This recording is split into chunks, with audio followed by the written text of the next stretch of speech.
Good morning. With it being summertime, I know a lot of you are wanting to, or actually are, teaching online so you can teach by the pool or earn a little extra income. And of course, Genki English works fantastically well online.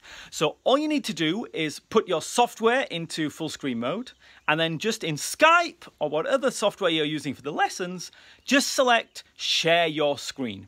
And if you select Share Your Screen, the students will see all the graphics and they'll be able to get the sound in their headphones.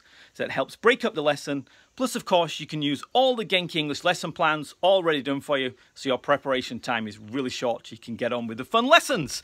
You can do the homework program if you wish, although that tends not to work too well online. We're looking at a new system for that.